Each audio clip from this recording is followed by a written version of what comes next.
কোনো কিছুই পার্মানেন্ট নয়।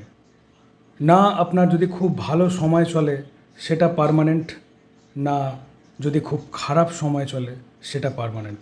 খুব ভালো সময় চললে সেটাও এক সময় পেরিয়ে যাবে, আবার খুব খারাপ সময় চললে সেটাও কিন্তু পেরিয়ে যাবে সময়টা।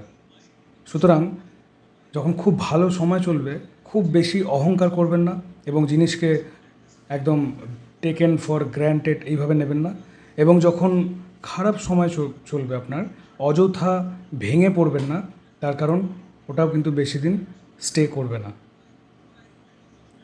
আপনি যদি কোনো প্রকার শারীরিক বা মানসিক সমস্যার মধ্যে আছেন বা চাইছেন যে অসুবিধা আপনাকে ডিস্টার্ব করছে সেখান থেকে আপনি নিজেকে বের করে আনবেন, তাহলে অবশ্যই আপনি আমার সাথে যুক্ত থাকুন। আমার অনলাইন ক্লাসে জয়েন করে যান। আমার ক্লাস জয়েন করার লিঙ্ক আমার ফেসবুক পেজ এবং ইউটিউব চ্যানেলে এবং আমার ওয়েবসাইট থেকে পাবেন। আমার অন্যান্য যে ভিডিওগুলো আছে সেই ভিডিও ডেসক্রিপশনে ক্লাস জয়েন করার লিঙ্ক দেওয়া আছে। সেই লিঙ্ক মাধ্যমে আমার ক্লাসে জয়েন করে যান, ক্লাসের নির্দেশ মেনে চলুন এবং নিজেকে সুস্বাস্থ্য, আনন্দ, সফলতা এবং শান্তির প্রকৃত উন্নত জীবন উপহার দিন। আপনার সঙ্গে দেখা হচ্ছে ক্লাসে।